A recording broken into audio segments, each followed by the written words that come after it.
कमला मह्यम ददाति स्वपदान्तिकं वन्देऽहं श्रीगुरो श्रीयुतापदकमलं श्रीगुरु वैष्णवांश श्रीरूपं साग्रजातं सहगणरघुनाथान्वितं तं सजीवं साद्वैतं सावधूतं परिजनसहितं कृष्णचैतन्यदेवं श्रीराधा कृष्णपादान् सहगणललिता श्रीविशाखान्वितांश नमो विष्णुपादाय कृष्णपृष्ठाय भूतले श्रीमते भक्तिवेदांत स्वामी इति नामिने नमस्ते सरस्वते देवे गौरवाणी प्रचारिणे निर्विशेष शून्यवादी पाश्चात्य देशतारिणे हे कृष्ण करुणा सिंधु दीनबंधो जगत्पते गोपेश गोपिका कांत राधा कांत नमोस्तुते तप्त कांचन गौरांगी राधे वृंदावनेश्वरी वृषभानुसुते देवी प्रणमामि हरिप्रिये पंचाकल्पतरुभ्यश्च कृपा सिन्धुभ्यो च पतितानां पावनेभ्यो वैष्णवेभ्यो नमो नमः। जय श्री कृष्ण चैतन्य प्रभु नित्यानंद श्री अद्वैत गदाधर शिवासादि गौर भक्तवृंद हरे कृष्णा कृष्णा कृष्णा हरे हरे हरे राम राम राम हरे हरे हरे कृष्णा। तो आप लोगों का बहुत बहुत स्वागत है। तो बहुत बहुत धन्यवाद आप लोग ने ये जो सैटरडे का दिन है इसको चूज किया। इसमें जो आपका कीमती समय है उसे भगवद गीता का अध्ययन करने के लिए आपने इकट्ठा की है।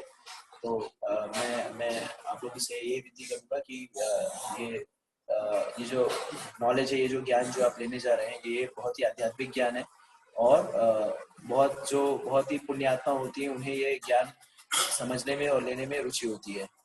तो हम लोग अपने गुरु से प्रार्थना करते हैं, हमारे जो गुरु हैं, हमारे जो गुरु शिष्य परंपरा है, भगवान श्री कृष्ण से प्रार्थना करते हैं कि हम जो ये प्रयास कर रहे हैं इसे हमें इसमें सहयोग दे और जिससे हम भक्ति के मार्ग में और ही तीव्रता से लग पाए। हरे कृष्ण। तो पहला जो श्लोक है वो पहला जो अध्याय है उस अध्याय का शीर्षक है कुरुक्षेत्र में युद्ध स्थल में सैन्य निरीक्षण। ठीक है, तो पहले श्लोक को मैं दोहराता हूँ। तो जैसे कि आप लोगों को मैंने पिछली कक्षा में मैंने एक बैकग्राउंड दे दिया था, एक तरह से बता दिया था कि ये युद्ध जो है वो क्यों असंभावी हुआ और क्यों जो दो पक्ष हैं, कौरव और पांडव पक्ष जो है वो इस क्षेत्र में आकर खड़े हुए हैं, इस मोड़ पे आके खड़े हुए हैं कि दोनों के मध्य में एक युद्ध होने जा रहा है जहाँ पे विश्व के सारे योद्धा जो हैं अब आके युद्ध स्थल में खड़े हैं और ये इसकी पृष्ठभूमि है। अब हम यहाँ से समझते हैं कि किस तरह से भगवान और अर्जुन के बीच में क्या संवाद हो रहा है। और जो ये भगवद गीता जो है बेसिकली, जैसे मैंने पहले भी कह चुका हूँ कई बार, ये जीवन का मैनुअल है और इसमें हमारे सारे प्रश्नों के उत्तर हैं। अभी कोई ये कह सकता है कि ये बताए कि इसमें tan square theta plus cos square theta का वो बताया है क्या? नहीं, ऐसा नहीं है। ये हमारे जो जीवन से जुड़े हुए जो भी प्रश्न है, जो भी कष्ट है, उसका कैसे निवारण करना है या हमारे उनको जीवन को कैसे जीना है, उसके विषय में यहाँ पे बहुत ही विस्तार पूर्ण से और बहुत ही क्लियरली जो है भगवान ने अर्जुन को बताया है। ठीक है, तो अगर इसको हम ध्यान से इसका अध्ययन करेंगे और इसको श्रवण करने का प्रयास करेंगे और साथ ही साथ अगर भगवान के पवित्र नामों का जप करेंगे तो हमें ये जो आध्यात्मिक ज्ञान है बहुत ही सरलता के साथ, बहुत आसानी के साथ हमें मिल जाएगा। जैसा कि मैंने पहले भी बताया था कि हमें आध्यात्मिक उन्नति करने के लिए दो तीन चीज की आवश्यकता है, उत्साह, निश्चय और धैर्य। तो ये अगर तीन चीजें अगर आपके अंदर है तो आपको आध्यात्मिक उन्नति करने से, जीवन के परम लक्ष्य को प्राप्त करने से और सफलता प्राप्त करने से कोई भी नहीं रोक सकता। तो जैसे किसी भी विषय वस्तु में अगर आपको आगे बढ़ना है तो इन तीन चीजों की नितांत आवश्यकता होती है, उत्साह, निश्चय और धैर्य। तो ये तीन चीजों की जरूरत है। तो भगवद गीता का अध्ययन अगर हम कर रहे हैं तो हमें ये अपने उत्साह को बनाए रखना है। उत्साह को हम कैसे बनाए रखेंगे? उत्साह को बनाने के लिए हमें नितांत साधु संघ की आवश्यकता है। तो जैसे कि मैंने आप लोगों से पहले भी अनुरोध किया था कि ये जो भगवद गीता की क्लास है वो अभी वीकली वंस हो रही है, सब सप्ताह में एक बार हो रही है। लेकिन मैं आप लोगों से ये अनुरोध करूंगा कि आप रेगुलरली हर रोज कम से कम भगवद गीता का एक श्लोक पढ़ें। ठीक है, और व्हाट्सएप ग्रुप में मैं भी हूँ, आप लोग सब हैं। आप लोगों को कोई भी प्रश्न है, कोई भी जिज्ञासा है, कोई भी विघटन है तो उसे वहाँ पे सॉल्व करें। ठीक है, तो इस तरह से हम स्वाभाविक रूप से भोजन करते हैं, स्वाभाविक रूप से स्नान करते हैं, स्वाभाविक रूप से घूमने जाते हैं। उसी तरह से हमें भगवान को अपने जीवन में स्वाभाविक रूप से लेके आना है। स्वाभाविक रूप से भगवान का निरंतर हमें संग लेना पड़ेगा। भगवान का निरंतर संग लेने का अर्थ है कैसे संग लेंगे? तो दो ही तरीका है। एक है भगवद गीता जो कि वाणी से समझना, और जो इस युग का जो युग है, इसका जो युग धर्म है वो हरिनाम से। तो भगवान के नामों का जप करना जो है वो ये दो तरीके से हम निरंतर भगवान का संग। प्रभु जी आवाज क्रैक हो रही है, नहीं क्लियर आ रही है। अच्छा, आवाज क्लियर नहीं आ रही है? अच्छा हो हाँ सकता कट रही है, बीच बीच में आवाज कट रही है। है। अच्छा अच्छा, मे बी नेटवर्क इशू होगा। अब आ रही है? हाँ जी, ये अभी अभी आ रही है। हाँ, क्या होता है ना, ये ऐसा होता है कि जब हम स्क्रीन शेयर भी करते हैं और दो तीन चीजें साथ चल रही होती है ना, तो वो बैंडविड्थ लेता है और वो नेटवर्क जो है ना वो थोड़ा स्लो हो जाता है। अगर कोई डीओटी शेयर करना चाहता हो जिसका स्क्रीन हो, तो अगर करे तो मैं लिंक शेयर कर देता हूँ, आप स्क्रीन शेयर करिए और फिर हम लोग को ये मेरी आवाज जो है वो बेटर हो जाएगी। तो ये है, ये एक ऑप्शन है। तो कोई अगर लैपटॉप से लॉगिन हुआ हो तो मैं उसे लिंक दे देता हूँ, शेयर करें। अगर आवाज अगर प्रॉपर अगर है, थोड़ी थोड़ी जा रही है तो कोई अभी अभी आ रही है ठीक ठाक से? जी अभी ठीक आ रही है। ठीक है, ठीक है। तो जब अगर सबके पास भगवत गीता हो तो बंद कर दीजिए स्क्रीन, एक बार पूछ लीजिए, लोग हाथ रेस कर ले। हाँ, सभी लोगों के पास भगवत गीता की कॉपी है क्या? सारे पार्टिसिपेंट जो भी है?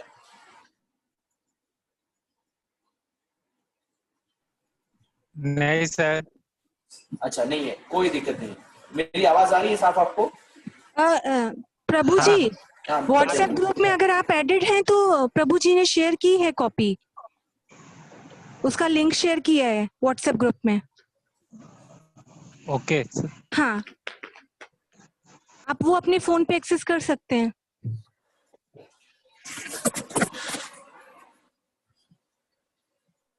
ठीक है, तो हम आगे बढ़ते हैं। ठीक है, तो जब मेरी आवाज कट जाएगी ना तो कोई टोक दीजिएगा, तो फिर हम लोग वेट, मैं रुक जाऊंगा और जब आवाज थोड़ी सही हो जाएगी तो हम उसे आगे कंटिन्यू करेंगे। ठीक है? ठीक है प्रभु जी। Sure, thank you. तो अब हम पहला श्लोक पढ़ते हैं आज। ठीक है, तो पहला श्लोक हम पढ़ते हैं। श्लोक संख्या 1। धृतराष्ट्रवाचा। तो भगवद गीता की शुरुआत जो होती है वो धृतराष्ट्र के जिज्ञासा से होती है। तो धृतराष्ट्र क्या जिज्ञासा कर रहे हैं वो हम देखते हैं। धर्मक्षेत्रे कुरुक्षेत्रे समवेतायुत्सवा मामका पांडवश्चैव किम अकुर्वत् संजय। धृतराष्ट्रवाच धर्मक्षेत्रे कुरुक्षेत्रे समवेतायुत्सवा मामका पांडवश्चैव किम अकुर्वत् संजय। तो आप जितने भी पार्टिसिपेंट्स हैं, एक एक बारी बारी करके आप अनम्यूट हो जाइए और इस श्लोक को दोहराइए।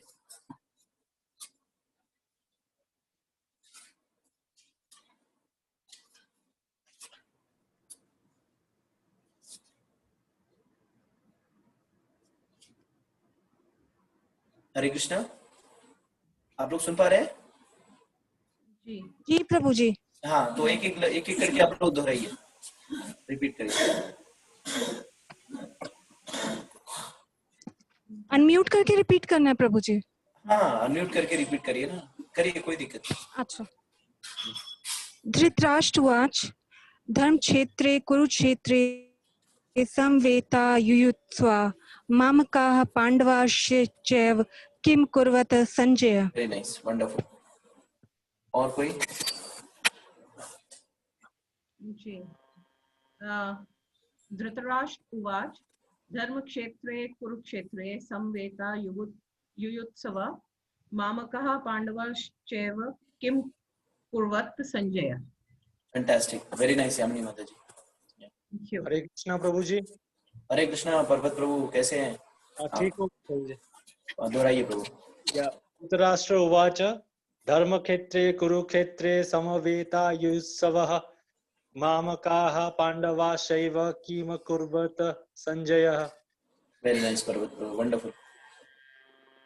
धृतराष्ट्र उवाच धर्मक्षेत्रे कुरुक्षेत्रे समवेतायुयुत्सवा मामकाः पांडवाश्चैव किम कुर्वत संजय। वेरी नाइस भवानी प्रभु।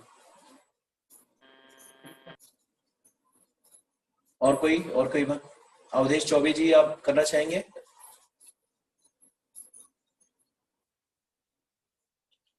अमिता माता जी, अमिता। हाँ हाँ, पढ़िए प्रभु जी, चौबे जी पढ़िए।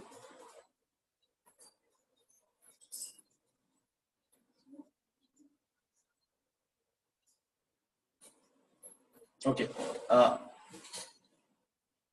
पढ़िए पढ़िए। इसमें देखिए, मैं आप लोगों को ये कहना चाहता हूँ कि ये कोई ऐसी सेशन नहीं है जहाँ पे आपकी बेइज्जती हो जाएगी या आप गलत पढ़ेंगे तो कोई श्लोक उच्चारण करने में कोई त्रुटि हो गई तो पाप लग जाएगा, ऐसा कुछ नहीं है। ठीक है, ऐसे संशय में नहीं रही है। और कोई यहाँ पे पंडित नहीं है, हम कोई भी यहाँ पे, मैं पता नहीं बाकियों का, लेकिन मैं तो कोई पंडित नहीं हूँ, मुझे कोई संस्कृत का बहुत ज्ञान नहीं है। ठीक है, तो आप लोग पढ़िए, पढ़ने के प्रयास करने से ही उच्चारण के बारे में ध्यान मत दीजिए, क्योंकि भगवान का नाम जैसे मैं कई बार ये उदाहरण भी देता हूँ कि जब बच्चा जब छोटी शैशवकाल में होता है, छोटी अवस्था में होता है, जब पहली बार चलना सीखता है वो, तो कई बार वो गिरता है उठता है, गिरता है उठता है। तो गिरता है तो कोई उसका उपहास नहीं हुआ था, बल्कि सब लोग उसको उत्साह देते हैं कि अच्छा कर रहे हो बेटा, अच्छा कर रहे हो, चलने लगोगे, दौड़ने लगोगे। तो इसी तरह से हम लोग जो है आध्यात्मिक जीवन में अभी उसी शिशु की तरह ही हैं। हमें आध्यात्मिक जीवन के बारे में कुछ भी नहीं पता है, लेकिन अब हम प्रयास कर रहे हैं। तो आप लोग जब उत्साह, जैसे मैंने कहा था, उत्साह निश्चय और धैर्य, तो उत्साह की जरूरत है। तो उत्साही रहिए और पढ़िए, कोई दिक्कत नहीं, कोई त्रुटि नहीं है इसमें, कोई आपको पाप नहीं लगेगा, क्योंकि भगवान के नाम में, भगवान का नाम लेने में कोई पाप नहीं है। ये वार्तालाप है, कोई मंत्रोच्चारण नहीं है। तो आप ये मत सोचिए, कोई संशय मत रखिए कि आपको कोई किसी तरह का पाप लग गया। आप लोग उत्साह के साथ इसको पढ़ने की उत्कंठा रखिए बस। तो पढ़िए आप। श्लोक पढ़ना है? हाँ जी, श्लोक पढ़ना है। धर्म क्षेत्रे कुरुक्षेत्रे समवेतायुयुत्सवः मामकाः पांडवश्चैव किम कुर्वत् संजय। फैंटास्टिक, बहुत बढ़िया अमिता माता जी। और कोई?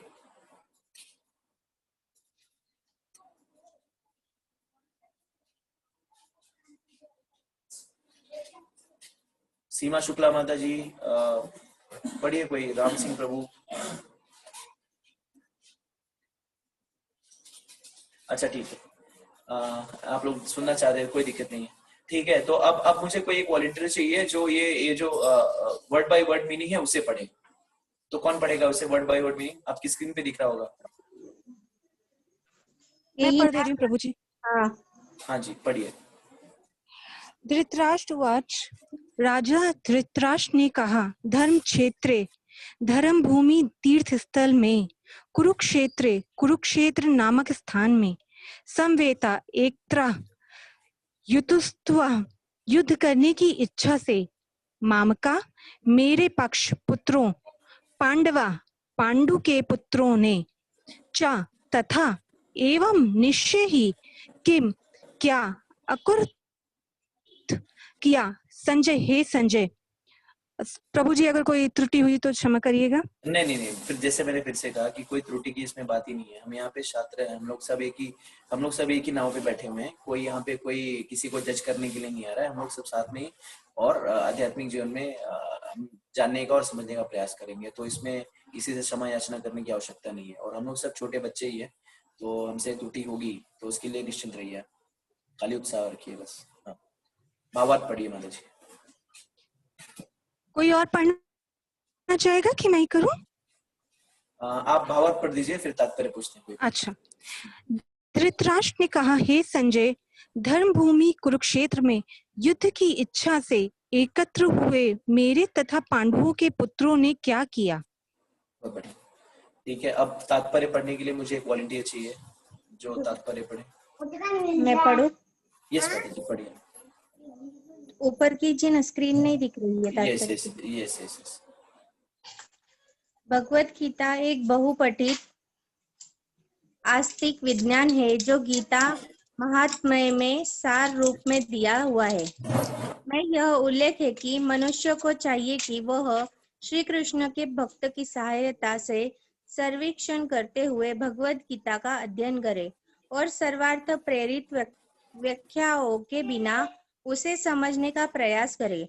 अर्जुन ने जिस प्रकार से साक्षात भगवान कृष्ण से गीता सुनी और उसका उपदेश ग्रहण किया, इस प्रकार की स्पष्ट अनुभूति का उदाहरण भगवत गीता में ही है। यदि उसे गुरु परंपरा से निज स्वार्थ से प्रेरित हुए बिना किसी को भगवत गीता समझने का सौभाग्य प्राप्त है तो वह समस्त वैदिक ज्ञान तथा विश्व के समस्त शास्त्रों के अध्ययन को पीछे छोड़ देता है। पाठक को भगवत गीता में न केवल अन्य शास्त्रों की सारी बातें मिलेगी, अपितु ऐसी बातें भी मिलेगी जो अन्यत्र कहीं उपलब्ध नहीं है। यही गीता का विशिष्ट मानदंड है। समय भगवान श्री कृष्ण द्वारा साक्षात उच्चरित होने के कारण यह पूर्ण आस्तिक विज्ञान है।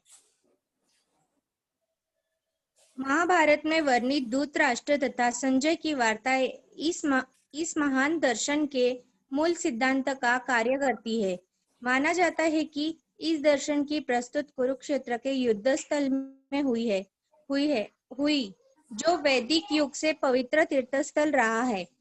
इसका प्रवचन भगवान द्वारा मानव जाति के पथ प्रदर्शन हेतु तब किया गया जब वे इस लोक में सवय उपस्थित हुए थे। धर्मक्षेत्र शब्द सार्थक है क्योंकि कुरुक्षेत्र के युद्ध स्थल में अर्जुन के पक्ष में श्री भगवान सवय उपस्थित थे। कौरव के पिता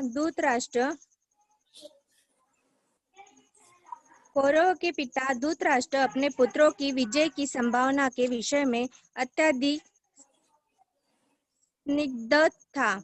अतः इसी संदेश के कारण उसने अपने सचिव से पूछा। उन्होंने क्या किया? वह आश्वस्त था कि उसके पुत्र तथा उसके छोटे भाई पांडु के पुत्र कुरुक्षेत्र की युद्ध भूमि में निर्णयात्मक संग्राम के लिए एकत्र हुए हैं। फिर भी उनकी जिज्ञासा सार्थक है। वह नहीं चाहता था कि भाइयों में कुछ समझौता हो, अतः वह युद्ध भूमि में अपने पुत्रों की नियति भाग्य भावी के विषयों में आश्वस्त होना चाह रहा था। क्योंकि इस युद्ध को कुरुक्षेत्र में लड़ा जाना था। इसका उल्लेख वेदों में स्वर्ग के निवासियों के लिए भी तीर्थस्थल के रूप में हुआ है। अतः धृतराष्ट्र अत्यंत भयभीत था कि इस पवित्र स्थल का युद्ध के परिणाम पर जाने कैसा प्रभाव पड़े। उस भली भांति ज्ञात था कि इसका प्रभाव अर्जुन तथा पांडु के अन्य पुत्रों पर अत्यंत अनुकूल पड़ेगा, क्योंकि स्वभाव से वे सभी पुण्यात्मा थे। संजय श्री व्यास का शिष्य था। अतः उनकी कृपा से संजय धृतराष्ट्र ने उससे युद्ध स्थल की स्थिति के विषय में पूछा। पांडव तथा धृतराष्ट्र के पुत्र दोनों ही एक वंश से संबंधित है, किंतु यहाँ पर धृतराष्ट्र के वाक्य से उनके मनोभाव प्रकट होते हैं। उन्हें जानबूझकर अपने पुत्रों पर धृतराष्ट्र के वाक्य से उनके मनोभाव प्रकट होते हैं। उनसे जानबूझकर अपने पुत्रों को कुरु कहा और पांडवों के पुत्रों को वंश के उत्तराधिकारी से विलग कर दिया। इस तरह पांडु के पुत्र अर्थात अपने भतीजे के साथ धृतराष्ट्र की विशिष्ट मन स्थिति समझी जा सकती है। जिस प्रकार धान के खेत से अवधित पौधे को उखाड़ दिया जाता है, उसी प्रकार इस कथा के आरंभ से ही ऐसी आशा की जाती है कि जहाँ धर्म के पिता श्री कृष्ण उपस्थित हो, वहाँ कुरुक्षेत्र रूपी खेत में दुर्योधन आदि धृतराष्ट्र के पुत्र रूपी अवचित पौधों को समूह नष्ट करके युधिष्ठिर आदि नितांत धार्मिक पुरुषों की स्थापना की जाएगी। यहाँ धर्म क्षेत्र तथा कुरुक्षेत्र शब्दों की एक ऐतिहासिक तथा वैदिक महानता के अतिरिक्त यही सार्थकता है। हरे कृष्ण। तो बहुत धन्यवाद अमिता माता जी, सॉरी खुशबू माता, थैंक यू पढ़ने के लिए। तो यहाँ पे अब जो है भगवद गीता का जो पहला श्लोक है वो किसकी, धृतराष्ट्र की जिज्ञासा से शुरुआत होती है। तो धृतराष्ट्र किससे जिज्ञासा कर रहा है? संजय से जिज्ञासा कर रहा है। क्या जिज्ञासा कर रहा है? कि हे संजय, धर्मभूमि कुरुक्षेत्र में युद्ध की इच्छा से एकत्र हुए मेरे तथा पांडु पुत्रों ने क्या किया। ठीक है, तो ये प्रश्न जो है बहुत ही हास्यपद है, बहुत ही इंटरेस्टिंग भी एक प्रकार से कह सकते हैं। तो जैसे मैं आपसे पूछूं कि अभी लंच का टाइम, डिनर का टाइम हो गया, तो अगर मैं कहूं आप लोगों को कि खुशबू माता जी या पर्वत प्रभु या यामिनी माता जी या प्रतिभा माता जी, आप लोग डिनर के टेबल पे बैठे हैं, सारा भोजन जो है सजा हुआ है टेबल पे, और सब पनीर और biryani, veg biryani, non veg नहीं, वेज बिरयानी और पराठे सब कुछ रखे हुए हैं, और आप लोग ने टेबल पे बैठ के सब कुछ सजाने के बाद प्लेट आगे रखी और क्या किया? तो क्या उत्तर आएगा आपका? कोई उत्तर दे सकता है कि क्या क्या क्या अगर मैं आपको ऐसा प्रश्न करूं तो आप क्या कहेंगे? कोई एक जन कोई उत्तर दीजिए, क्या कहेंगे आप? यही कि खाना खाया हमने। एग्जैक्टली बिल्कुल सही यमुनी माता जी, बिल्कुल सही। तो लेकिन अब धृतराष्ट्र क्या कह रहा है? धृतराष्ट्र ये कह रहा है कि कुरुक्षेत्र के युद्ध भूमि धर्म भूमि में युद्ध की इच्छा से एकत्र हुए हैं, ठीक है, फाइटिंग के लिए लोग आए हुए हैं, तो उन्होंने क्या किया? तो ये कितना मतलब क्या कहते हैं, एक प्रकार से नॉनसेंसिकल क्वेश्चन है। अगर युद्ध क्षेत्र में खड़े हुए हैं लोग हैं तो ये युद्ध ही करेंगे, ना कि वहां पे भाईचारा करेंगे। तो ये क्वेश्चन क्यों आया यहाँ पे? इससे जो धृतराष्ट्र की मेंटालिटी पता चलती है कि धृतराष्ट्र की मेंटालिटी क्या है।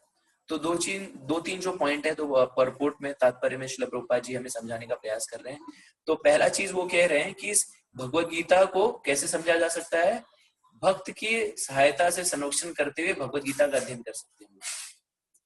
तो जैसे आपको मिठाई कौन दे सकता है? जैसे मिठाई, अगर आपको 10 किलो मिठाई चाहिए तो मिठाई कौन दे सकता है? कौन बताएगा? मिठाई वाला। हलवाई, करेक्ट, मिठाई वाला। तो और अगर मैं कहूँ कि मुझे सोना चाहिए, मुझे गहने चाहिए, तो सोना कौन दे सकता है? सोनार, करेक्ट। और जब भक्ति की बात आती है, भगवान से संबंधित बात है, तो भक्ति कौन दे सकता है आपको? भगवान के विषय में कौन बता सकता है? जो भगवान का भक्त हो, ठीक है। लेकिन भगवत गीता एक ऐसी भगवत गीता जो है वो, जैसे अगर मैं कहूँ कि मुझे कोई भाषा आ जाए, तो जैसे अभी एक सिंपल एग्जांपल उदाहरण देता हूँ कि किस तरह से चीजों को मिस इंटरप्रेट किया जाता है। कि जैसे अगर मैं कोई चीज जान लूं और उसके विषय में मैं अगर एसएमई नहीं हूँ, अगर उसके विषय में एकदम उसके विषय में बहुत ही क्या कहते हैं जानकार व्यक्ति नहीं हूँ, तो मैं क्या करूंगा? अर्थ का अनर्थ करूंगा, ठीक है। अगर किसी विषय में मेरे को महारत हासिल नहीं है और सिर्फ ऊपर से जान लेने से अगर मैं कोई कार्य करूँ तो क्या करूंगा? अर्थ का अनर्थ करूंगा। तो जैसे मैं कई बार ये उदाहरण देता हूँ कि संस्कृत को जान लेने से ही, भाषा को समझ लेने से ही, उसको उसके ग्रामर को, उसके व्याकरण को समझ लेने से ही हम किसी विषय वस्तु का मर्म नहीं जान सकते। जिस तरह से डॉक्टर की बुक पढ़ लेने से कोई व्यक्ति डॉक्टर नहीं हो जाता, ठीक है, वो सब डॉक्टर की बुक पढ़ लिया तो कोई डिग्री नहीं मिल जाती। उसी तरह से ग्रामर जान लेने से कोई भी किसी वस्तु का भाव नहीं समझ सकता। तो जैसे संस्कृत जो है बहुत ही अच्छी, मतलब बहुत ही सुंदर भाषा है। तो संस्कृत में एक ही शब्द के दो मीनिंग होते हैं, मतलब एक ही शब्द के कई मीनिंग हो सकते हैं, लेकिन एक ही शब्द जो सबसे इंपॉर्टेंट है वो सैंधव, नमक के बारे में। तो सॉल्ट, ठीक है, ये मैंने पहले भी उदाहरण दिया था, लेकिन जो है सबके लिए मैं बता दे रहा हूँ। सॉल्ट, तो सॉल्ट का दो मीनिंग होता है। सॉल्ट का मीनिंग होता है हॉर्स भी होता है, सॉल्ट का मीनिंग नमक भी होता है। तो अगर मैं डाइनिंग टेबल पे बैठा हूँ और कह रहा हूँ कि सैंधव लेके आओ, तो आइडियली क्या आना चाहिए? नमक आना चाहिए। लेकिन अगर कोई व्यक्ति जो है उसे भाषा का पकड़ तो है लेकिन उसको मर्म नहीं जानता है, तो क्या लिखेगा? अगर वो खाली ट्रांसलेशन कर रहा है तो उसे जो दिमाग में आएगा वही लिखे। वो क्या लिखेगा कि सामने वाला व्यक्ति जो बैठा था और उसने भोजन के समय जो है गुड़ की मांगी। तो इसी तरह से अगर ये जो भगवत गीता की व्याख्या और टीका अगर कोई ऐसा व्यक्ति करता है जिसका भक्ति में रंच मात्र रुचि नहीं है, रंच मात्र उसको कोई टेस्ट नहीं है, और वो जब उसको व्याख्या करेगा तो अर्थ का अनर्थ ही करेगा। तो हमें जब भगवत गीता को समझने का प्रयास जब हम करें तो सबसे इंपॉर्टेंट बात है कि उसे किसी भक्त के संग में उसका अध्ययन करेंगे तो उसका जो मर्म है, उसका रहस्य है, वो समझ में आएगा, ठीक है। जब सिर्फ भाषा का ज्ञान होने से हम भगवत गीता के रहस्य और मर्म को नहीं समझ सकते, ठीक है। उसके बाद प्रभुपाद जी तात्पर्य में क्या बता रहे हैं कि इस कारण से हमें भगवत गीता के अध्ययन करें और स्वार्थ प्रेरित व्याख्याओं से उसे समझने से बचें। तो स्वार्थ प्रेरित व्याख्या क्या है? तो भगवत गीता को ही कई लोग जो है अपनी अपनी तरह से उसकी व्याख्या करते हैं। तो कई लोग ने भगवत गीता के ऊपर कम से कम 900 टिप्पणियां लिखी गई है, 900 उसके ऊपर जो है ना परपोर्ट लिखे गए हैं। तो कोई डॉक्टर है तो भगवत गीता को डॉक्टर की तरह समझाने का प्रयास करता है कि कृष्ण जो है वो डॉक्टर है, अर्जुन जो है मरीज है। तो कोई कहता है कि ये जो धर्म क्षेत्र जो है ये धर्म क्षेत्र नहीं है, ये तो शरीर को इंगित करता है, ये कुरुक्षेत्र जो है हमारा शरीर है, 5 इंद्रिया जो हमारे घोड़े हैं। इस तरह से वो व्याख्या करता है धर्म। लेकिन जैसे कुरुक्षेत्र जो है क्या है? स्थल है, ना कि शरीर है, ठीक है। तो कई लोग उसको तरह तरह के, जैसे भगवान कहते हैं मन मना भवभत भक्तो मद याजीव नाम नमस्कुरु, तो भगवान कहते हैं मुझे प्रणाम करो, मेरी पूजा करो, भगवद गीता मांगे कहते हैं। तो कई लोग जो सो कॉल्ड जो फिलोसफर है वो कहते हैं कि भगवान ये अपने आप को नहीं कर रहे हैं, पर्सन कृष्णा को नहीं कर रहे हैं, जो कृष्णा के अंदर जो बैठा है उसको कह रहे हैं, या किसी निराकार को कह रहे हैं, उसकी प्रार्थना करो, उसकी वो करो। तो भगवत गीता को समझने के लिए ये 2-4 चीजें हैं जो प्रभुपाद जी तात्पर्य में बता रहे हैं, जिससे हमें जो प्रेरित होती है, अगर वो करेंगे तो हमें भगवत गीता का जो मर्म है और रहस्य है वो आसानी से समझ में आएगा। और भगवत गीता जो है, भगवत गीता जो है सारे वेदों और उपनिषदों का सार है। तो भगवत गीता में जो सारे जो ग्रंथ, सारे जो भी वैदिक ग्रंथ है, उसका जो एसेंस है, निचोड़ है इस भगवत गीता में, ठीक है। और साथ ही साथ भगवान और भी चीजें बता रहे हैं। भगवत गीता जो है एक लाइफ मैनुअल की तरह, तो प्रभुपाद जी तात्पर्य बता रहे हैं कि इसमें और भी चीजों के विषय में भी बताया गया है, ठीक है। और अब यहाँ पे 2-3 चीज महत्वपूर्ण समझने वाली कि धर्म क्षेत्र, कुरुक्षेत्र। तो कुरुक्षेत्र को धर्म क्षेत्र कहा गया है। तो धर्म क्षेत्र क्यों कहा गया है? कि कुरुक्षेत्र जो है पवित्र स्थल है। तो कुरुक्षेत्र का नाम कुरुक्षेत्र क्यों पड़ा? तो कुरुक्षेत्र का नाम कुरुक्षेत्र इसलिए पड़ा क्योंकि ये जो, जैसे इन्होंने कहा ना, धृतराष्ट्र ने कहा गया धर्म क्षेत्र कुरुष समेत मामका पांडवश्चैव किम अकुर्वत संजय। तो जो पांडव और कौरव दोनों जो है कुरुवंशी है, ठीक है। कुरुवंशी कौन है? कुरु कौन है? ये जो पांडव और कौरव के ग्रेट ग्रैंडफादर है। तो उन्होंने मतलब ये जो पूरा वंश है, भरत वंश, उसके जो सबसे सीनियर मोस्ट व्यक्ति हैं वो कुरु। जैसे भगवान रामचंद्र की जो लीनियज है उसे रघुवंशी कहा जाता है। तो उनकी लीनियज में जो प्रोमिनेंट किंग थे, किंग रघु थे, तो इसके लिए उनको रघुवंशी कहा जाता है। तो इसी तरह से ये जो धृतराष्ट्र, कुरु, कौरव और पांडव है, इनके जो लीनियज में, इनके जो खानदान में जो सबसे प्रोमिनेंट, जो सबसे प्रमुख जो राजा हुए, उनका नाम था कुरु। तो कुरु जो थे, कुरु राजा ने इसी क्षेत्र में, इसी जगह पे तप किया था। तो इस वजह से इस क्षेत्र का नाम पड़ा कुरुक्षेत्र, ठीक है। और ये धर्मस्थल है, ठीक है। धर्मस्थल कैसे? कि यहाँ पे जैसे प्राय जैसे भागवत में आगे भी भागवत में वर्णन आता है कि कुरुक्षेत्र में अगर कोई सूर्य ग्रहण के समय दान पुण्य करता है तो उसे बहुत ही लाभ होता है। तो 2-3 चीजें हैं जिसको लेके जो है 2-3 चीजें हैं। अब ये प्रश्न जो है इस मनोदशा से पूछेगी, उस मनोदशा के विषय में हम थोड़ा जानते हैं जो प्रभुपाद जी तात्पर्य में यहाँ पे उत्तर कर रहे हैं। तो पहली चीज तो धृतराष्ट्र ने पहले ही अपने और बच्चों को और पांडु के बच्चों को अलग कर दिया, ठीक है। उन्होंने कहा मेरे बच्चे और पांडु के बच्चे। तो अपने बच्चों को उन्होंने कुरु के नाम से संबोधित किया, मामका पांडवश्च किम अकुर्वत संजय, ठीक है। तो मेरे, जबकि देखा जाए तो धृतराष्ट्र जो थे वो उनके परिवार के सबसे वरिष्ठ व्यक्ति थे, ठीक है। तो उनके लिए कोई अपना और पराया नहीं होना चाहिए था।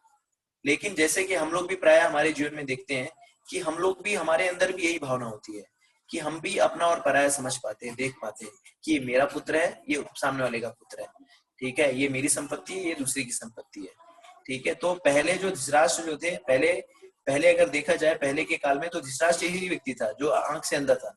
लेकिन अब हम देखेंगे समाज के सामाजिक परिवेश में तो हम सभी धृतराष्ट्र ही हैं, ठीक है। हम धृतराष्ट्र क्यों बने हुए हैं? क्योंकि हमारे अंदर आध्यात्मिक ज्ञान नहीं है, ठीक है। हमें आध्यात्मिक जो हमारे पास मटेरियल नॉलेज तो बहुत है, ये जो क्या भौतिक ज्ञान तो बहुत है, हमारे पास PhD, B.Tech सब कुछ है, लेकिन हमारे पास जो स्पिरिचुअल नॉलेज है उसकी कमी है। तो पहली चीज तो धृतराष्ट्र ने यहाँ पे क्या कर रहे हैं, यहाँ पे कह रहे हैं कि मेरे और पांडु पुत्र ने, तो अपने और पांडु पुत्रों को उन्होंने अलग कर दिया, बाइफरकेट कर दिया, ठीक है। उसके बाद क्या कह रहे हैं कि युद्ध क्षेत्र में उन्होंने क्या किया? तो उनको ये संशय, ये ऐसा डाउटफुल क्वेश्चन क्यों पूछा उन्होंने? तो उनको क्या लग रहा था कि जैसे उन्होंने पहले कहा धर्म क्षेत्र कुरुक्षेत्र, तो उन्हें लगा कि जो धर्म क्षेत्र है, धर्म क्षेत्र के प्रभाव में आकर कहीं मेरे लड़के जो है वो कॉम्प्रोमाइज न कर ले, ठीक है। तो प्राय ऐसे जीवन में हम देखते हैं कि अगर कोई होली प्लेस होता है या कोई धाम होता है, जैसे रामेश्वरम हो गया या जगन्नाथपुरी हो गया या द्वारका हो गया या कोई ऐसा पवित्र स्थान होता है, तो वहां से दुष्ट व्यक्ति भी जाता है, तो उसके धाम के प्रभाव से वो क्या हो जाता है? सात्विक हो जाता है, वो कोई गलत कार्य नहीं करता, ठीक है। चोर भी जाता है तो हो सकता है प्राय चोरी करने से बचे। अगर मान लीजिए वो किसी तीर्थ स्थल पे जा रहा है तो प्राय वो भी चोरी करने से बचता है। हाँ, उधर का लोकल चोर रहेगा तो बात अलग है, लेकिन अगर कोई दूसरे राज्य से अगर चोर आता है तो प्राय अगर उस तीर्थ स्थल में जाता है तो चोरी करने से बचता है। तो धृतराष्ट्र को ऐसी संशय थी कि हो ना हो, क्योंकि वो लोग धर्म क्षेत्र में खड़े हैं, तो हो सकता है मेरे जो बच्चे हैं वो कॉम्प्रोमाइज कर ले। तो धृतराष्ट्र किसी भी तरीके से जो है पांडवों को उनका जो हक था वो देना नहीं चाहता था। जैसा कि मैंने पिछले कक्षा में बताया था कि भगवान स्वयं जो है वो शांति दूत बनकर गए थे कृष्ण, और उन्होंने उनसे प्रस्ताव रखा था कि किस तरह से वो अगर 5 गांव दे देते हैं तो जो पांडव पक्ष है वो कॉम्प्रोमाइज कर लेगा और ये युद्ध से हम लोग बच जाएंगे, ठीक है। और दूसरी भी उसको संशय था, वो क्या चाहता था कि पांडवों का जो है वो समूल भी नष्ट हो जाए। तो वो उसको भी ये लग रहा था क्योंकि पांडव जो है वो क्या है, जैसे हम लोग कहते हैं ना, धर्म विजय किसकी होती है, जिसके साथ धर्म होता है। तो धृतराष्ट्र को पूरा पक्का पता था कि पांडव जो है सच्चे हैं, धर्म का पालन कर रहे हैं। तो हो ना हो विजय जो है वो पांडवों की होगी, तो उससे भी वो संशयित था, उससे भी वो डरा हुआ था कि क्योंकि एक तो धर्म क्षेत्र है, ऊपर से पांडव जो है वो सात्विक हैं और वो धर्म का भी पालन कर रहे हैं, और उसको दिल में ये पता था कि ये लोग जो है वो सत्य के मार्ग में, मैं जबरदस्ती जो है इनका हक नहीं दे रहा हूँ। तो ये जो 2-3 चीज पहलू थे, इसकी वजह से धृतराष्ट्र जो है इस तरह के बचकाने प्रश्न को पूछ रहा है। प्रभुपाद जी तात्पर्य के अंत में लिखते हैं कि कृष्ण जो है, भगवान परम पुरुषोत्तम भगवान श्री कृष्ण जो है वो ये जो इस युद्ध की संरक्षणा के पीछे उनका क्या था, क्या उद्देश्य था। यहाँ पे क्या बता रहे हैं प्रभुपाद जी कि जिस प्रकार धान के खेत में अवांछित पौधों को उखाड़ दिया जाता है, उसी प्रकार कथा के आरंभ से ऐसी आशा की जाती है कि जहां धर्म के पिता श्री कृष्ण उपस्थित हो, वहां कुरुक्षेत्र रूपी खेत में दुर्योधन आदि धृतराष्ट्र के पुत्र रूपी अवांछित पौधों का समूल नष्ट करके युधिष्ठिर आदि नितांत धार्मिक पुरुषों की स्थापना की जाएगी। तो दूसरी चीज ये भी थी कि जैसे भगवान के आने का उद्देश्य क्यों होता है, भगवान इस धराधाम पे अवतार क्यों लेते हैं, परित्राणाय साधूनां विनाशाय च दुष्कृताम्। ठीक है, तो साधुओं को आनंद देने के लिए और दुष्टों का संहार करने के लिए। तो ये जो अरेंजमेंट था वो इसीलिए था कि जितने भी दुष्ट हैं उनका जो है समूल नष्ट हो जाए। जिस तरह धान के खेत में जब धान लगाते हैं तो उनके साथ खरपतवार उगते हैं, तो उन खरपतवारों को जिस तरह से नष्ट हो जाता है, उसी तरह से भगवान की उपस्थिति में ये जो जहाँ पे धर्म होगा, जहाँ पे कृष्ण होंगे, वहीं पे विजय होगी। इसकी जो पुष्टि कौन कर रहा है, इसकी पुष्टि जो संजय कर रहे हैं भगवद गीता के आखिरी श्लोक में, यत्र योगेश्वरः कृष्णो यत्र पार्थो धनुर्धरः तत्र श्रेय विजय भूति ध्रुव नीतिर्मति। तो जिसके जीवन में धर्म होगा, जिसके जीवन में भक्ति होगी, विजय जो है उसी की होगी। तो विजय किस चीज की विजय, भौतिक विजय भी और आध्यात्मिक विजय भी।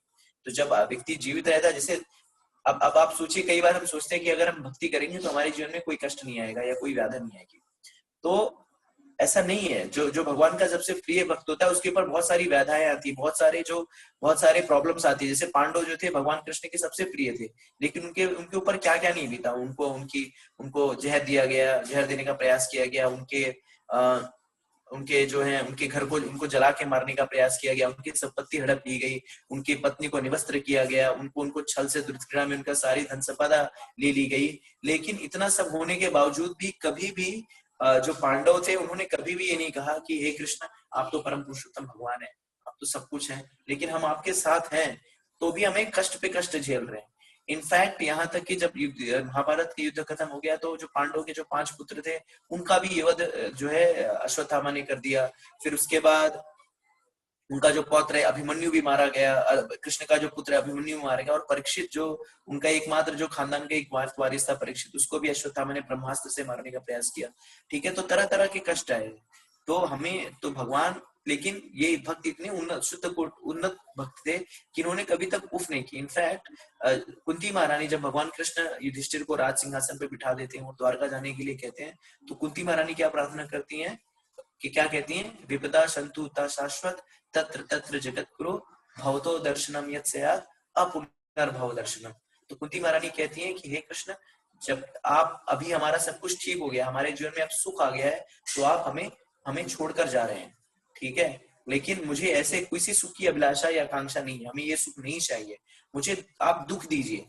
क्यों? क्योंकि दुख के समय आप हमारे साथ रहते हैं और मैं आपको बार बार देख पाती हूँ, क्योंकि आप हमारे संग में रहते हैं, मैं आपका बार बार स्मरण कर पाती हूँ। और आपका स्मरण करने का अर्थ क्या है ना, पुनर्भव दर्शनम। तो आपको जो, अगर कोई आपको बार बार स्मरण कर रहा है उसका पुनर्जन्म नहीं, ठीक है। तो ये कृष्ण भक्ति, ये भक्ति करने का ये सबसे बड़ा जो एडवांटेज है, ठीक है। तो हमें समझना चाहिए कि अगर हम भक्ति कर रहे हैं तो हमारी बहुत सारी परीक्षाएं होंगी, हमारा बहुत सारा टेस्ट होगा, लेकिन हमें एक भक्त को, एक डिवोटी को ये फर्म फेथ होता है कि कृष्णा मारे राखेंगे, राखे कृष्णा मारेंगे।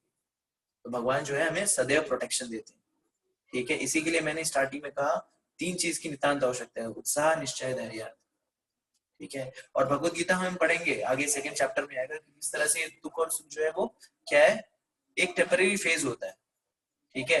तो हमें कभी ऐसा नहीं सोचना चाहिए कि मैं भक्ति कर रहा हूँ या आध्यात्मिक मार्ग में जा रहा हूँ तो मेरे जीवन में सुख ही सुख आए। सुख जो है, सुख और दुख वो सेम ही है, ठीक है, उसमें कोई डिफरेंस नहीं है, ठीक है। तो हमें भक्ति के मार्ग में, तो जिस तरह से पांडव जो थे, तो विजय कहाँ पे होगी, जहाँ पे धर्म होगा, ठीक है, धर्म क्या है? धर्म का अर्थ ही नहीं कोई हिंदू मुस्लिम क्रिश्चियन, ये धर्म नहीं है। धर्म क्या है? हम कई बार सोचते हैं धर्म का अर्थ होता है कि हिंदू मुस्लिम क्रिश्चियन, ये धर्म नहीं। धर्म क्या है? धर्मम तो साक्षात भगवत प्रणीत, जो भगवान कहते हैं वो धर्म है, बाकी सब मनोधर्म है, मेंटल कॉन्स्ट्रक्शन है, दिमाग की उपज है। ठीक है, तो इंग्लिश में प्राय क्लासिफाई करते हैं चेंज उसको उसका समानार्थी शब्द धर्म का अर्थ रिलीजन होते हैं। Religion is a kind of faith, religion नहीं है, धर्म है वो चीज जो बदले नहीं। ठीक है, तो धर्म क्या है? भगवान जो कहते हैं वो धर्म। ठीक है, तो हमें क्या करना है? भगवान की वाणी को एज इट इज फॉलो करना है। ठीक है, तो यहाँ पे प्रभुपाद जी तात्पर्य बता रहे हैं कि जहाँ पे भगवान श्री कृष्ण उपस्थित होंगे वहां पे दुर्योधन रूपी जो दुर्योधन और धृतराष्ट्र रूपी जो खरपतवार है उनका समूल नष्ट हो जाएगा। ठीक है, तो हमें अपने जीवन में भक्त कृष्ण को लेके आना। तो हमारे पास बहुत सारे ऑपलेंस हो गए, हम लोग बहुत, हमारे पास धन होगा, संपदा होगा, वैभव होगा, ऐश्वर्य होगा, सब कुछ होगा, लेकिन भगवान आचार्य बताते हैं कि अगर हमारे जीवन में भगवान नहीं, कृष्ण नहीं है, तो हमारे जो सारे जो ऑपुलेंसेस है, हमारे जो सारे ऐश्वर्य सब शून्य के समान है। तो भौतिक जगत में सारे जो ऑपुलेंस है, सारी जो डिग्रियां है, सारी जो वेल्थ है, सारा जो प्रॉपर्टी है, सारा सब कुछ है ना, धन ऐश्वर्य सब जीरो है, लेकिन वो वैल्यूएबल कब बनेगा? जब हम जीवन में वन लेके आएंगे। तो वन क्या है? कृष्ण। ठीक है, तो हमें अपने जीवन में कृष्ण को लेके आना। जब हम कृष्ण को लेके आएंगे तो सारी चीजें वैल्यूएबल हो जाएंगी। ठीक है, क्यों वैल्यूएबल हो जाओगी? क्योंकि कृष्ण जो है वो सारी चीजों का मूल स्रोत है, सारी चीजों का वो उद्गम है, सारी चीजों का वो सोर्स है। तो अगर हम उनको लेके आएंगे तो सारी चीजें अगर कृष्ण से रिलेट करेंगे तो वो क्या होगा? बहुत ही मूल्यवान हो जाएगी। ठीक है, जैसे मृत व्यक्ति है, मृत व्यक्ति आप देखा होगा आपने, अभी रिसेंटली कुछ दिनों पहले श्रीदेवी जी की मृत्यु हुई थी। तो उस समय उनकी जो डेड बॉडी थी उसको बहुत ही अच्छे तरीके से उसको मेकअप वगैरह किया गया था। लेकिन अगर ये मेकअप का क्या अर्थ है? डेड बॉडी को हम लोग बहुत ही सोना गहना और उसको हीरे मोतियों से लाद दे तो उसका क्या यूज है? ठीक है, वही श्रीदेवी को बहुत सारे लोग जो है उसको चाहते थे, या वो मिल जाए, या अगर कोई मतलब बहुत बड़े फैन थे उसके पीछे मरते थे। लेकिन अगर कोई वो बहुत बड़ा जो फैन होगा, अगर उसे भी कहा जाए कि ये लो श्रीदेवी इधर पड़ी हुई है, चले जाओ इसको लेके जाओ, तो कोई भी लेने के लिए तैयार नहीं। ठीक है, तो इसी तरह से हमारे ऑपुलेंस अगर भगवान नहीं है तो वो एक मृत के समान है, वो इट्स यूजलेस। ठीक है, तो शरीर वहां पे पड़ा हुआ है, लेकिन सब उसको क्यों नहीं लेके जा रहे हैं? क्योंकि उसमें चेतना नहीं है। ठीक है, तो पहली बात तो है हम अपने आप को मिस आइडेंटिफाई करते रहते हैं कि हम लोग इस शरीर से ही अपने आप को आइडेंटिफाई करते रहते हैं। और इसी के लिए रूपा जी तात्पर्य बताते हैं कि कृष्ण से अपने संबंध को भूलना जो है वो क्या है? दुख है, और कृष्ण से अपने संबंध को पुनः जागृत करना वो क्या है? सुख है। ठीक है, तो जब हम ये समझ जाएंगे कि हमारा भगवान के साथ संबंध है, तो वो हमें सुख की स्थिति में लेके आएगा। अदरवाइज हम कितनी भी वेल्थ, कितनी भी सारी कुछ हम लोग इकट्ठा कर ले, हम लोग जो है वो इस भौतिक जगत में सुख की अनुभूति नहीं करेंगे। और इट्स नॉट, ये मैं नहीं कह रहा हूँ, ये आगे के सेशन में कृष्णा हिमसेल्फ भगवान स्वयं कह रहे हैं, तो मैं उसी को चीज को दोहराने का प्रयत्न कर रहा हूँ। ठीक है, तो हमें चाहिए कि अपने जीवन में हमें कृष्ण को लेके आए। जब कृष्ण आएंगे तो सारा कुछ जो है अपने आप जो है वो इन लाइन हो जाएगा। ठीक है, तो कलयुग में जो है भक्ति करने का जो सुगम तरीका है। अब आप कहेंगे मैं भगवान का संग कैसे लूं, मतलब भगवान को अपने जीवन में कैसे लेके आऊं? तो भगवान भगवद गीता में आगे बताते हैं उनको अपने जीवन में ले आने का सबसे सरल तरीका।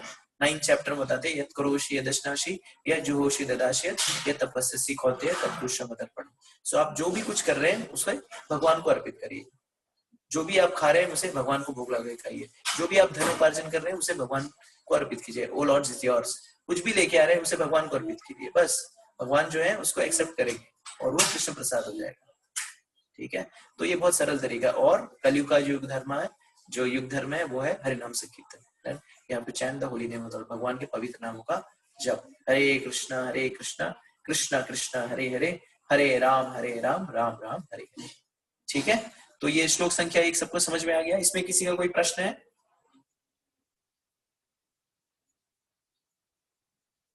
हरे कृष्णा, किसी का कोई प्रश्न है? नहीं प्रभु। ठीक है, तो अब हम श्लोक संख्या 2 पे जाते हैं। टाइम है ना हमारे पास? 15 मिनट्स है। ठीक है, श्लोक संख्या 2 हम पढ़ लेंगे जी।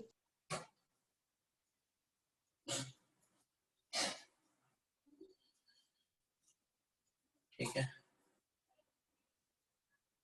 ठीक है, कोई वॉलंटियर जो पढ़ना चाहेगा इसे, श्लोक संख्या 2?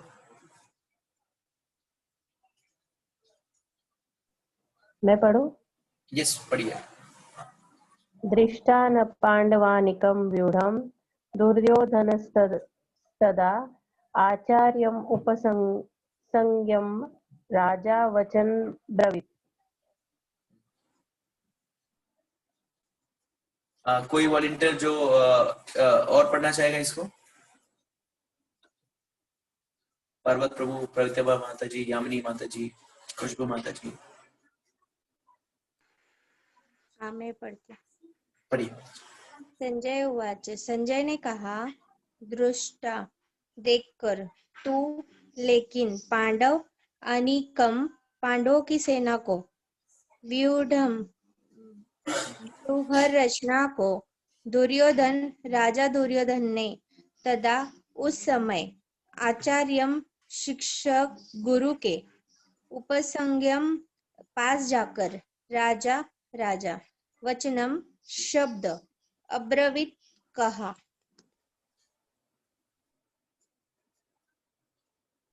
कोई भावार्थ और तात्पर्य पढ़ना चाहेगा?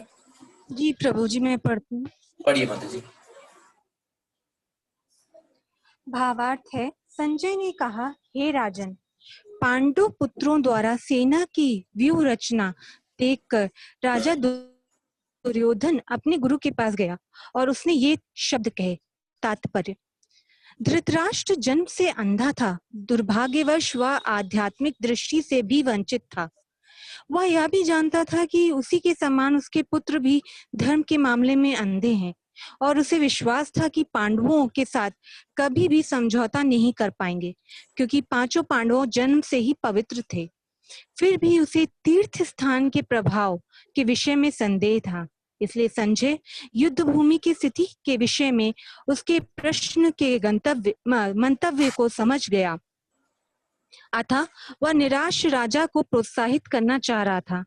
उसने उसे विश्वास दिलाया कि उसके पुत्र पवित्र स्थान के प्रभाव में आकर किसी प्रकार का समझौता करने में नहीं जा रहे हैं।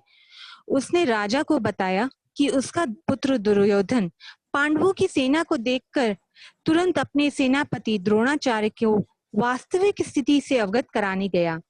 यद्यपि दुर्योधन का राजा को राजा कहकर संबोधित किया गया है, तो भी स्थिति की गंभीरता के कारण उसे सेनापति के पास जाना पड़ा। अतएव दुर्योधन राजनीतिक बनने के लिए सर्वथा उपयुक्त था, किंतु जब उसने पांडवों की व्यूह रचना देखी तो उसकी यह कूटनीतिक व्यवहार उसके भय को छिपा ना पाया।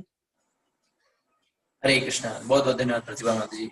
ठीक है, तो अब जो है तो पहली बात तो मैं एक बार और क्लैरिफाई कर दें, एक्चुअली भगवत गीता जो है ना बहुत ही ट्राई सब्जेक्ट है। ठीक है, तो आप लोगों से थोड़ा धैर्य की आवश्यकता है। आई मीन जैसे हम आगे बढ़ेंगे ना तो थोड़ा सा वो फ्लेवर आएगा, उसमें टेस्ट आएगा। ठीक है, इनिशियली वो ड्राई लगेगा कि यार क्या चल रहा है ये। ठीक है, क्योंकि अभी जो फर्स्ट चैप्टर है इसमें युद्ध की जो है संरचना के विषय में बताया जा रहा है कि किस तरह से युद्ध करने के लिए वो तैयार हो रहे हैं, आर्मी के बारे में बताया जा रहा है। लेकिन आगे जैसे जैसे बढ़ेंगे ना वैसे वैसे इसमें टेस्ट आएगा। तो इसी के लिए मैं कह रहा था, फिर से कह रहा हूँ, उत्साह, निश्चय और धैर्य।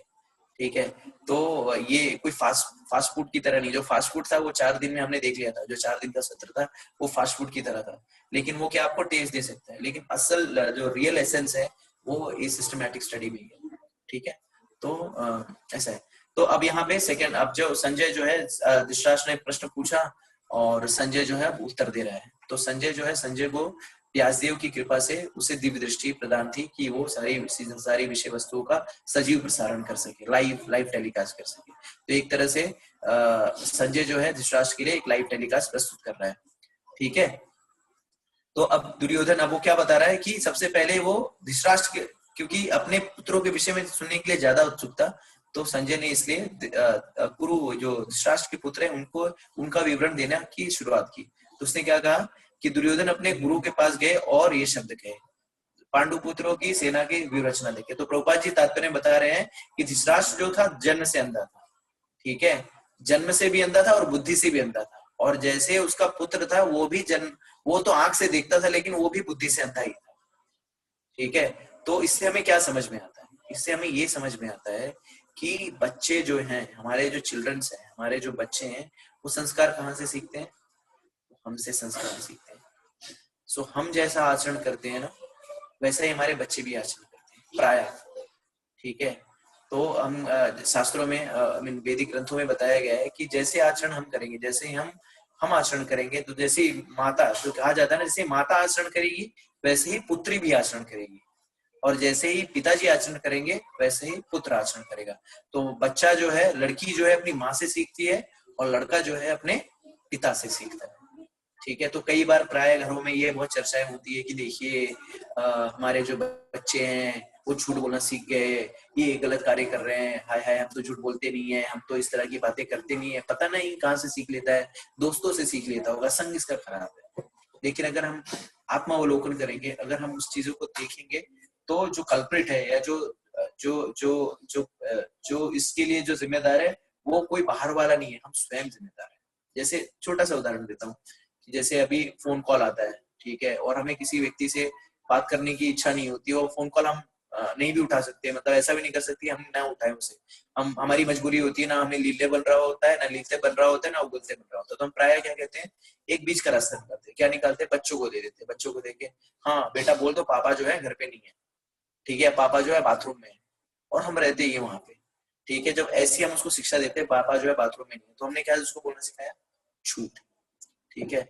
और बच्चे जो होते हैं बहुत ही ऑब्जर्व होते हैं, बच्चे जो है ना वो कच्चे घड़े की तरह होते हैं। वो जो जैसे एक जो मटका बनाता है ना प्रजापति, जो प्रजापति जब मटका बनाता है तो उसको जैसे भी उसको शेप देता है, वो घूमता रहता है, तो उसको जैसा भी शेप देता है ना, वो मटका जो है उसी का स्वरूप ले लेता है, वो मिट्टी जो है उसी का स्वरूप ले लेती है। तो हम उनको झूठ बोलना सिखाते हैं, हम झूठ बोलते हैं, और फिर हम ये प्रश्न करते हैं कि यार मैं तो झूठ बोलते हैं, हम जालसाजी करते हैं। आजकल देखिए प्राय जो घरों में कोई बच्चा अगर सीधा होता है तो उसको प्राय जो है, जो समाज के लोग होते हैं, जो रिश्तेदार है, इतना सीधा होके क्या ये दुनियादारी नहीं झेल पाएगा, इसको कमीना बनाओ, इसको कमीनापंती सिखाओ, सीधा रहेगा तो ये जीवन के पथड़े, उसको जीवन के लोग इतने कमीने हैं बाहर, हमको कमीना बनना पड़ेगा, तब जाके हमें जीवन में सफलता हासिल होगी। तो हम जो है जानबूझ के, जब देखिए आचरण जो है, हम शेयरिंग, हम कहते हैं शेयरिंग नहीं करता, ये नहीं करता, हम शेयरिंग सिखाते ही नहीं है। हमने कभी दिया? हमने कभी कहा ये लो बच्चा, ये गरीब है, इसको दे दो 2 रुपया, या 2 रुपया नहीं, इसको कुछ खाने को दे दो, या हमारे घर में अगर 4 लोग हैं तो इसको शेयर कर दो, उसको शेयर कर दो, ये कर दो। हम ये सारी जो आचरण है नहीं सिखाते, हम खुद भी नहीं करते तो बच्चा करेगा कहाँ से, ठीक है। तो 99% जो आचरण है बच्चा हमसे सीखता है। तो हम जैसा आचरण करेंगे बच्चा भी प्राय वैसे ही आचरण करेगा। तो हम जो है ना प्राय क्या करते हैं, हम कैसे करते हैं कि हम कैसी काउंसलिंग करते हैं, हम उनको ज्ञान देते हैं बच्चों को, ये मत कर बेटा, वो मत कर, ये टीवी क्यों देख रहा है तू, टीवी क्यों देख रहा है, टीवी देखना, पढ़ाई कर। और खुद लगे बैठे हैं, देख रहे हैं सुशांत राजपूत को क्यों, क्या रहा चक्रवर्ती ने जहर क्यों दिया, या आज तक वाले दौड़ा रहे हैं, आज उनको ये हो गया, पूरा दिन वही देखते रहेंगे, और बच्चों को बोलेंगे भाई तुम ये क्यों कर रहे हो। या आजकल तो बहुत ही सिंपल तरीका मिल गया है कि इन्हें फोन पकड़ा देना है, ये लीजिए फोन ले लीजिए। अब बच्चा उसमें क्या देख रहा है, यूट्यूब चला रहा है, पबजी खेल रहा है, क्या कर रहा है हम नहीं देखते, और फिर वो क्या ब्राउज कर रहा है, इंटरनेट तो ऐसी चीज है, वो तो खुला संसार है, क्या देख रहा है क्या नहीं देख रहा है हमें कोई कंट्रोल भी नहीं है उसमें। और हम भी यहाँ पे कुछ अपने मजे से अपना टीवी देख रहे हैं, अपने मनोरंजन कर रहे हैं, बच्चे भी अपना जो देखना है वो देख रहे हैं।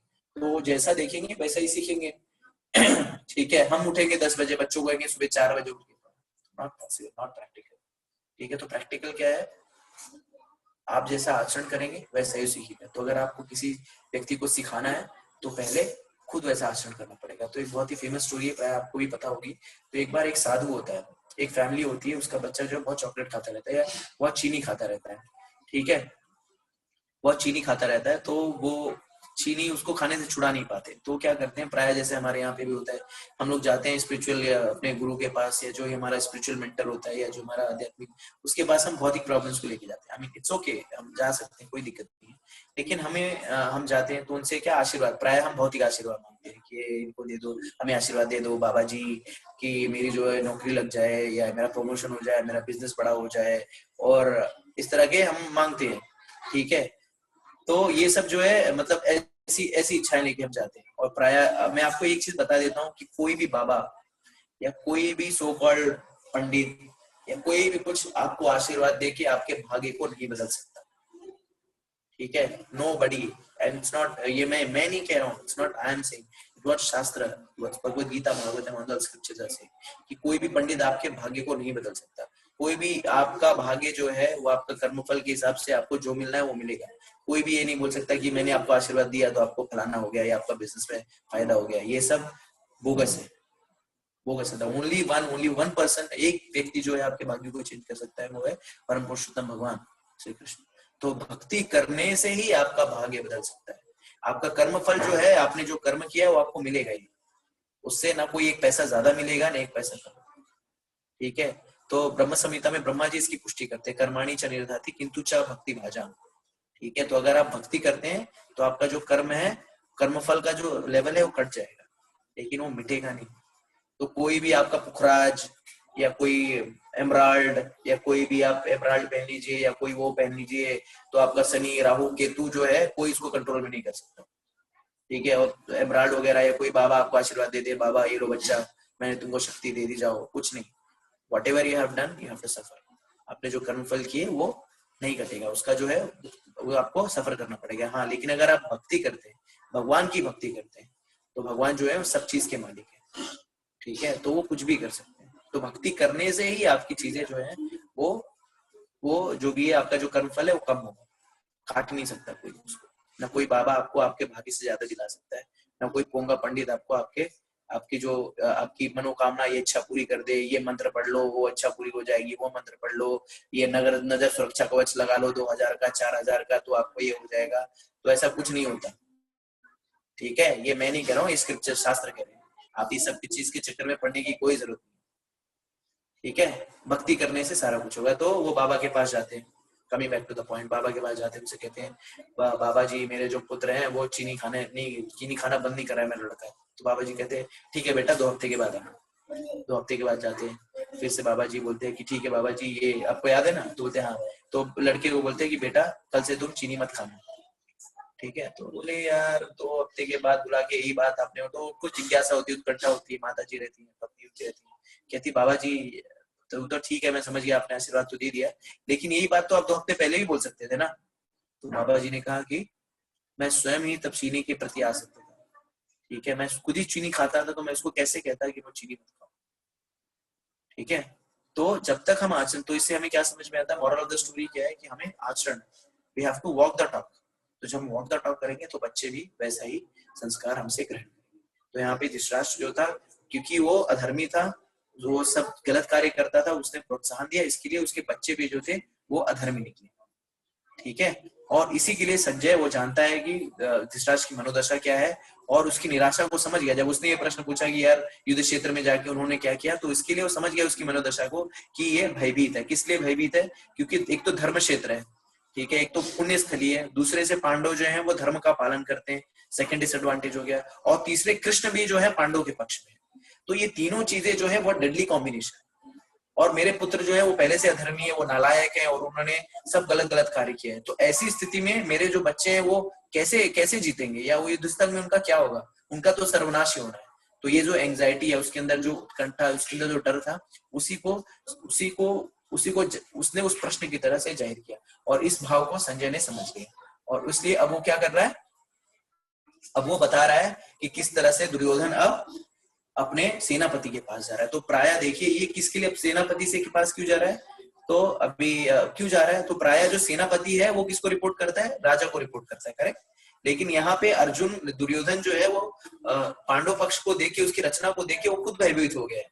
तो यहाँ पे उल्टा कर रहा है, राजा जो है सेनापति के पास है। तो ये सब क्या दिखा रहा है कि दोनों जो दुर्योधन और धृतराष्ट्र की मनोदशा यही दिखा रही है कि ये लोग का पतन निश्चित है। तो जहाँ पे अधर्म है उसका पतन निश्चित है। विजय कहाँ पे है, जहाँ पे धर्म है, जहाँ पे भगवान श्री कृष्ण है, जहाँ पे भक्ति है।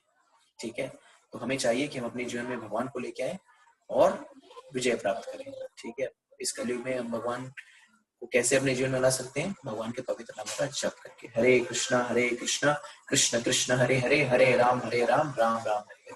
ठीक है, तो ये सेकंड श्लोक आपको समझ में आ गया। 9 o'clock हो भी गया, शार्प 9 o'clock है। तो ये दूसरा श्लोक समझ में आया आप लोगों को? जी आ गया। जी प्रभु जी। ठीक है, तो हम यहीं पे आज स्टॉप करते हैं। अब ये जो क्या नाम है, ये श्लोक का बाकी का श्लोक का तो आप लोग देखिए, मतलब ये तो मतलब ये 3rd सेशन है। तो सेकंड सेशन है आइडियली देखा जाए तो। धीरे धीरे अगर आप लोगों को रुचि रहेगी, टेस्ट रहेगी, तो हम लोग इसको क्या कर सकते हैं ना, 2 हफ्ते में 2 बार भी कर सकते हैं। ठीक है, तो जैसे आप लोगों की अवेलेबिलिटी हो। जी प्रभु जी, 2 दिन हफ्ते में अच्छा रहेगा। हाँ, ठीक है, तो हम लोग डे चूज कर सकते हैं, फिर उसके बाद हम लोग वो कर सकते हैं। मैं ग्रुप में मैसेज डाल दूंगा, तो क्या होगा ना कि हम लोग इसको कर सकते हैं, मतलब हम लोग टाइम निकाल के। तो अभी यहीं पे हम लोग इसको वो करते हैं, क्लोज करते हैं। अब कोई प्रश्न है, आप लोग कोई जिज्ञासा है तो उसको पूछ सकते हैं। किसी का कोई प्रश्न है या जिज्ञासा या डाउट है या कुछ ऐड करना चाहता है तो द फोरम इज योर्स। तो आप लोग अपना कुछ अगर मत भी प्रस्तुत करना चाहते हैं तो उसके लिए आप स्वतंत्र हैं मत प्रस्तुत करने के।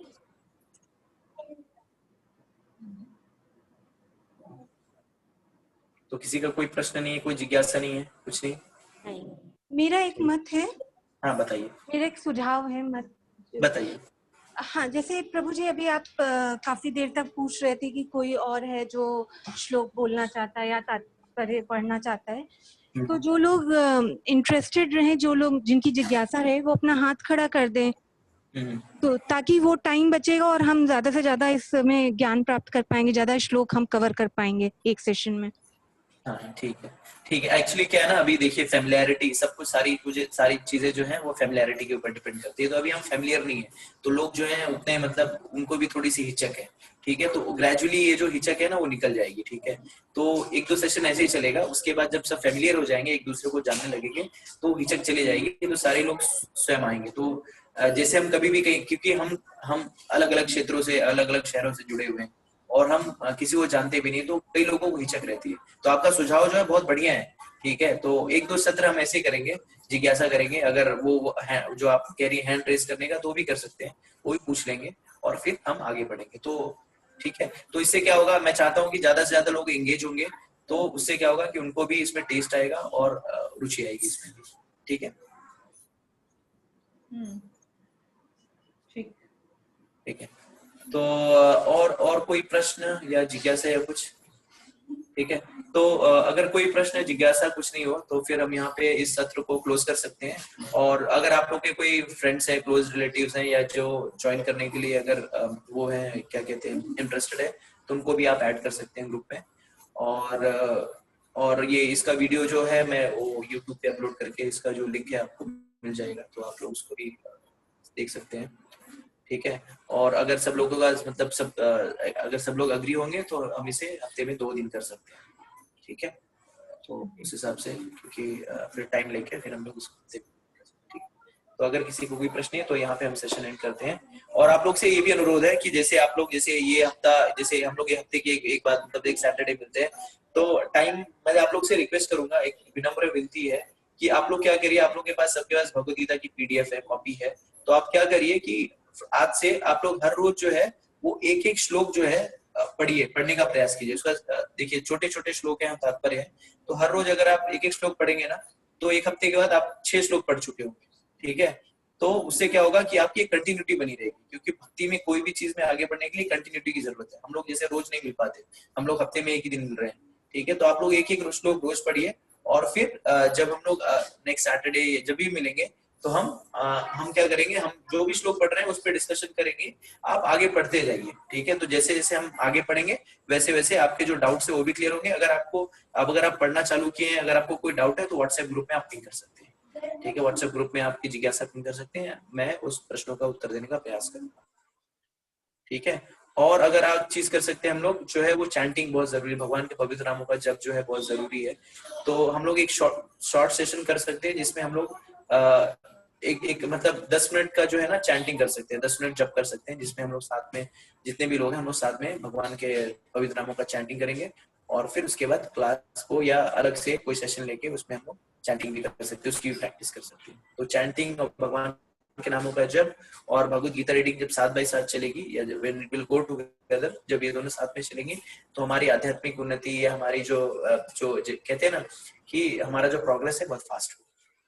ठीक है, आप लोग अग्री हैं इससे?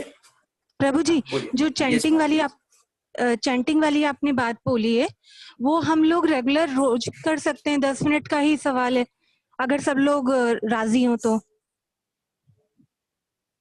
हाँ ठीक है, तो मैं क्या कर सकता हूँ कि एक, अगर सब लोग अग्री है तो एक ग्रुप में मैसेज डाल सकते हैं, ठीक है, और उस पे हम लोग अग्री, अगर सारे लोग अग्री हैं तो जितने भी लोग भी जुड़े तो हम लोग एक 10 मिनट तो, लेकिन टाइम का रहेगा कि किस समय चैंटिंग करना है, तो उस समय मॉर्निंग कंफर्टेबल रहेगा, इवनिंग तो वो उसमें प्रश्न पूछ लेंगे, और जिसको जो ज्यादा लोग जिसमें कंफर्टेबल होंगे तो उस तरह से एक 10 मिनट का हम लोग एक जूम कॉल कर सकते हैं जिसमें सब लोग गैदर हो और 10 मिनट हम लोग चैंटिंग करें और फिर वो सेशन क्लोज कर दें। तो ये हम डेली बेसिस पे भी कर सकते हैं अगर सब लोग अग्री हो तो, सब लोग जी अगर तैयार हो तो,